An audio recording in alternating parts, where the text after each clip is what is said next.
The Carolina parakeet was a vibrant green and yellow bird, the only parrot species native to the eastern United States. It was once abundant, a common sight across the landscape, with enormous flocks numbering in the hundreds. However, its beautiful bright colors made it a target for hunters, and its habit of feeding on agricultural crops led frustrated farmers to view it as a pest.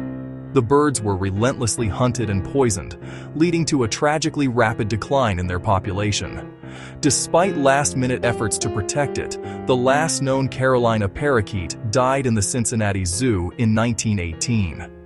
The species is a sobering, prime example of human-driven extinction.